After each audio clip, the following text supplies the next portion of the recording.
சாத்தானுக்கு அதிகாரம் உண்டா? கர்த்தராகிய இயேசு கிறிஸ்து தம்முடைய 30 வயதில் யோவானால் ஞானஸ்நானம் பெற்றார். அவர் ஞானஸ்நானம் பெற்று ஜலத்தில் இருந்து கரையேறியவுடன் ஆவியானவர் புறாவின் ரூபம் கொண்டு தம்மில் இறங்கி வருவதை கண்டார். அப்போது இயேசு பிசாசினால் சோதிக்கப்படுவதற்கு ஆவியானவராலே வனாந்தரத்துக்கு கொண்டு போகப்பட்டார். அங்கே அவர் 40 நாள் ஒன்றும் புசியாதிருந்தார்.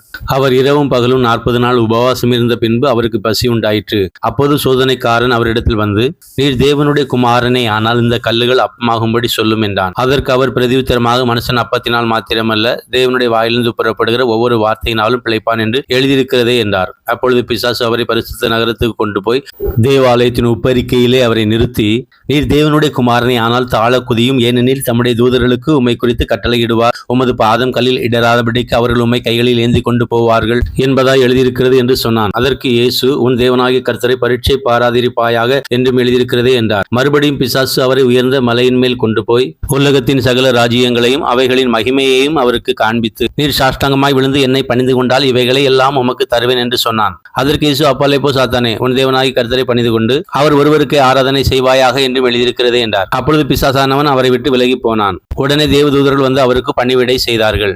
அன்புக்குரியவர்களே, சாத்தானுக்கு அதிகாரம் உண்டா என்று கேட்டால், சாத்தானுக்கு மனுஷன் மேல் எந்த அதிகாரமும் கிடையாது என்று சொல்லுகிறேன். நம்முடைய ஆண்டவராகிய இயேசு கிறிஸ்து சாத்தானை குறித்து, அவன் பொய்யனும் பொய்க்கு பிதாவுமாயிருக்கிறான் என்றும் திருடன் என்றும் மனுஷ கொலை பாதகன் என்றும் சொல்லியிருக்கிறார். ஆதியிலே வானத்தையும் பூமியும் படைத்த தேவன் நிறைவாக மனுஷனை தம்முடைய சாயலில் தேவதூதரிலும் சற்று சிறியவனாக படைத்து தம்முடைய கரத்தின் கிரியைகளின் மேல் அவனை அதிகாரியாக வைத்து சகலத்தையும் மனுஷனுடைய பாதங்களுக்கு கீழ்ப்படுத்தி மனுமக்களுடன் மகிழ்ச்சியாயிருந்தார். ஆனால் பிசாசானவன் தன்னுடைய வஞ்சகத்தினாலே மனுஷனை தனக்கு அடிமையாக்கி மனுஷனிடமிருந்து அதிகாரத்தை பறித்து கொண்டு அவனை நிர்வாணி ஆக்கினான். கர்த்தராகிய இயேசு கிறிஸ்துவிடம் சாத்தான், உலகத்தின் சகல ராஜ்யங்களையும் அவைகளின் மகிமையும் காண்பித்து இவைகளின் மேலுள்ள அதிகாரம் எனக்கு ஒப்புக் கொடுக்கப்பட்டிருக்கிறது என்று சொன்னது போய், அவன் அதை பறித்து கொண்டான் என்பதுதான் மெய். சர்ப்பத்தின் வஞ்சனையால் மனுஷன் பாவம் செய்தான், தேவ மகிமை இழந்தான், பாவத்தினால் மரணம் வந்தது, அவனால் மரணத்தை மேற்கொள்ள முடியவில்லை. தேவன் மனுஷன் மேல் வைத்த அன்பு நிமித்தமாக மனுஷனை மீட்க தம்முடைய குமாரனை மனுஷ சாயலாக அனுப்பினார். அவர் வந்து மனுஷனுடைய பாவங்களுக்காக இரத்தம் சிந்தி சிலுவையிலே மரித்தார். மரணத்தின் அதிகாரியான பிசாசானவனை தம்முடைய மரணத்தினால் அழிக்கும்படியாக இயேசு மரித்தார்.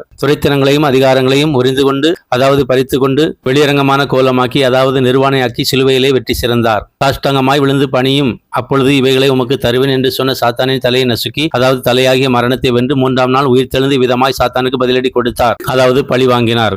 இந்த சத்தியத்தை அறிந்து இயேசு கிறிஸ்துவை தேவனுடைய குமாரன் என்று விசுவாசித்து அவரை ஏற்றுக்கொள்கிற அத்தனை பேருக்கும் தேவனுடைய பிள்ளைகளாகும்படி அதிகாரம் கொடுக்கப்படுகிறது. அவர்கள் மேல் சாத்தானுக்கு எந்த அதிகாரமும் இல்லை. இவர்கள் உலகத்தை ஜெயிக்கிறார்கள். இந்த சத்தியத்தை அறியாமல் தங்கள் மனதின்படி வாழுகிறவர்கள் கிறிஸ்தவர்களே ஆனாலும் அவர்கள் மேல் சாத்தான் அதிகாரம் செலுத்தி அவர்களை வஞ்சிக்கிறான் என்பது குறிப்பிடத்தக்கது. ஒன்றான மெய்தேவனாகிய உம்மையும் நீர் அனுப்பினவராகிய இயேசு கிறிஸ்துவையும் அறிவதே நித்திய ஜீவன் என்ற வசனத்தின்படி கர்த்தரை அறிகிற அறிவில் வளருவோம். கர்த்தர் உங்களை ஆசீர்வதிப்பார். ஆமென்.